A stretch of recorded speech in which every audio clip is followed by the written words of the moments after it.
ऑफिसरों पे आएगा जिन्हों के पेट एक बलून है, बलून जिसको अवाम के टैक्स खाए चले जा रहे हैं और वो पेट फट नहीं रहे।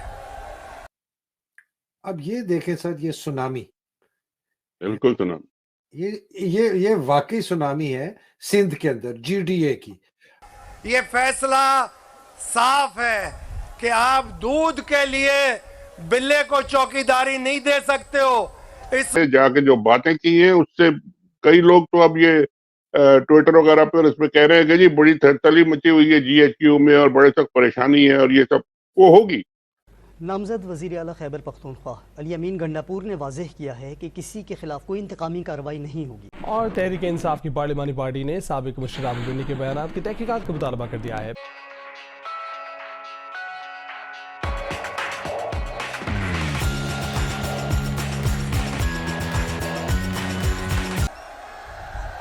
पिछले 3 दिनों से आप और हम टेलीविजन पे लैला मजनू की प्रेस कॉन्फ्रेंसें देख रहे हैं। आधा आधा घंटा लैला मजनू के प्रेस कॉन्फ्रेंस कर रहे हैं, बेवजह कर रहे हैं, बेवजह।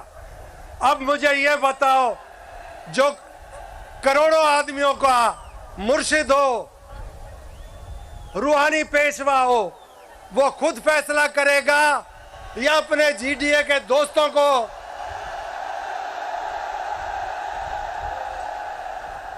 जीडीए के दोस्तों को इज्जत देता जरूर है। फैसला पीर पगारो अपने खुद फैसले करता है। तो अब ये फैसला उस ऐवानों के जो दरवाजे से अंदर जाके चोरी के वोटों पे हलफ उठाने जा रहे हैं, उनको खुद को शर्म आनी चाहिए। मैं कहता हूं उनको इस्तीफा दे देना चाहिए और बोलना चाहिए कि सिंध की आवाम शऊर के साथ उठ खड़ी हुई है। ये जो वोट के ढकोसला किया और इन्होंने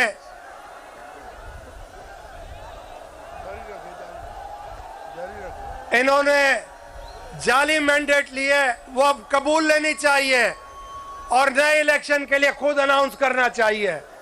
मैं एक और बात इधर कहूंगा कि लंदन से वो मीर मेरा कोड़ी चढ़ तो आया, कोड़ा लंगड़ा हो गया। अब वो घोड़ा को टांगे किधर से थे? अब वो कह रहे हमारे पास मेजॉरिटी है, मगर वो मेजॉरिटी के बावजूद फैसला नहीं कर सक रहे, शर्म के मारे कि आए थे 2/3 मेजॉरिटी लेने, उनको सवा मेजॉरिटी भी नहीं मिली।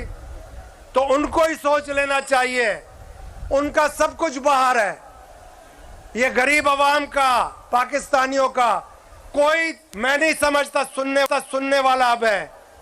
अगर अब भी होश के नाखून नहीं लिए तो कितने घर उजाड़ोगे और कितने घर उजाड़ चुके हो अब तक गलत फैसलों से।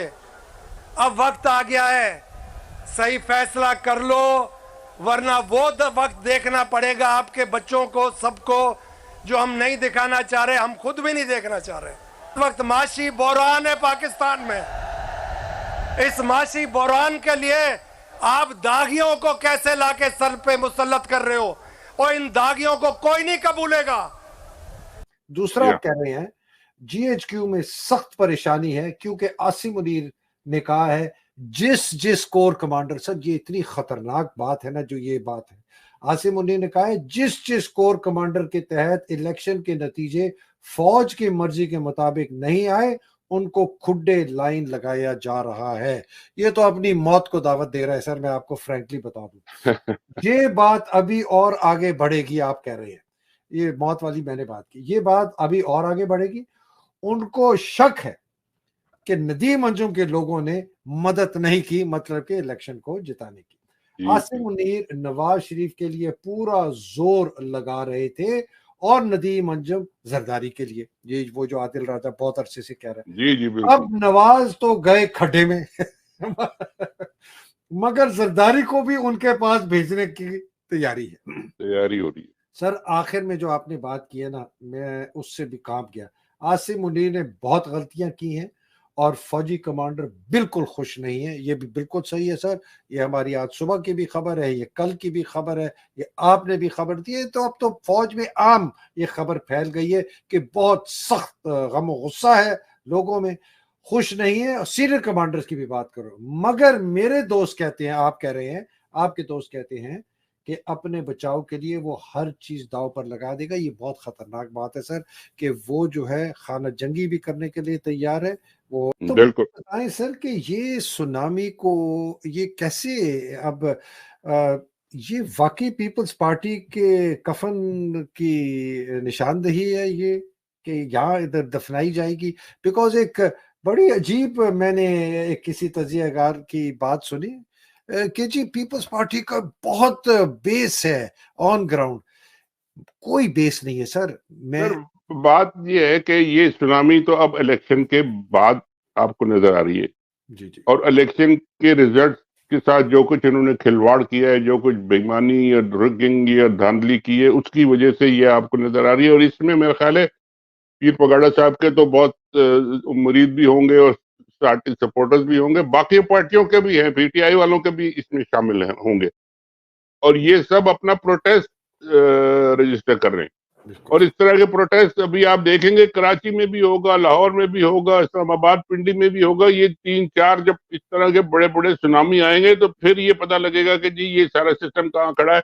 और जो हम 2-4 लोग और मेरा ख्याल है बेशुमार लोग ये चाह रहे हैं कि सुप्रीम कोर्ट ये केस उठाए, सुप्रीम कोर्ट ये फौरी तौर पे उठाए और उसको लेके सबको बुला के और इसका कोई फैसला कराए। ये सुप्रीम कोर्ट से बड़ी इस पर कोई अथॉरिटी नहीं है, चाहे चीफ जस्टिस साहब हमारे जैसे भी हों, उन्होंने चाहे जो भी उनका रोल रहा हो, उन्होंने अपना बल्ले का निशान भी ले लिया और उनको खड्डे लाइन भी लगा दिया और मारा पीटा, जो भी वो सब पहले था। लेकिन अब जब उनके सारे कुछ करने के बावजूद अवाम ने इतना बड़ा मैंडेट और इतने करोड़ों लोगों ने जब वोट दे दिए, तो अब उनको हिम्मत आ जानी चाहिए, खड़ा हो जाना चाहिए कि भाई हाँ मैं सबको बुलाता हूँ, बड़ा बेंच बना लें आप, 9, 10, 11, 15 जितने भी जज आपके पास हैं सबको बैठा लें और कहें कि जी ये कुछ हुआ है और ये सही है, ये गलत है, ये ठीक है, ये गलत है, इसको हम सारा स्लेट को क्लीन करते हैं। और इसमें मैंने एक चीफ जस्टिस वही दिखाना चाहता हूँ जो आपने। हाँ बिल्कुल, वो भी दिखा दें, ठीक वो दिखाता हूँ। अच्छा सर, उस दिखाने से पहले मैं दो बात का आपकी बात की तारीफ से आगे बढ़ाता हूँ। एक जो आपने कहा ना कि ये जो फौज के अंदर हम स्पेकुलेशन नहीं कर सकते, स्पेकुलेशन नहीं सर, मैं तारीख से बता सकता हूँ। तारीख ने हमें दो तरीके बताए जब आदमी जो है, आर्मी चीफ जो है अनपॉपुलर हो जाता है और वो ऐसे हालात पैदा करता है जिससे बाकी जर्नैल समझते हैं कि उनको खतरा है। तो दो तरीके इस्तेमाल करते हैं, या तो उससे कहते हैं तुम घर जाओ, जिस तरह याया ने अयूब के साथ किया, मुशर्रफ के साथ जो हुआ, बिल्कुल मुशर्रफ के साथ क्यानी साहब ने किया, या जो जिया साहब के हुआ कि जहाज फट गया। दो तरीके सर, हमने तारीख में ना तीसरा तरीका कोई नहीं देखा। तो जब खुद जर्नैल फैसला करता है ना कि मेरा जो चीफ है ना ये मरवाएगा मुझे, तो वो या उसको जबरदस्ती घर भेजता है या उसका जहाज फाड़ देता है। मैं ये बता रहा हूं कि इस वक्त फौज मुशर्रफ वाली फौज भी नहीं है सर, ये क्यानी वाली फौज भी नहीं है, ये बाजवे वाली फौज भी नहीं है, ये एक अजीब इंडिपेंडेंट फौज है, ये आसिम मुनीर की फौज भी नहीं है सर। उसके साथ ये सर, ये जो फौज है ये अब जो है कुछ किराए के गुरीले हैं, कुछ मुहिबे वतन है, ये खाना जंगी की तरफ हम जा रहे हैं। इस आदमी को जितनी जल्दी इसको ठिकाने लगाया जाए, ठिकाने का ये नहीं मतलब कि खुद हट जाए सर। इतने बड़े डिबैकल के बाद, इतने बड़े उसके बाद, जैसे कि 1971 में हुआ था, इतना बड़ा डिबैकल हुआ था, तो क्या हुआ था? जनरल याया साहब को उन्होंने कहा जी बस अब आप जाएं, आपकी फारिग हो गए, और भुट्टो साहब खुद आ गए। तो एक न एक तो कुर्बानी आपको जिम्मेदारी देनी पड़ती है और लेनी पड़ती है।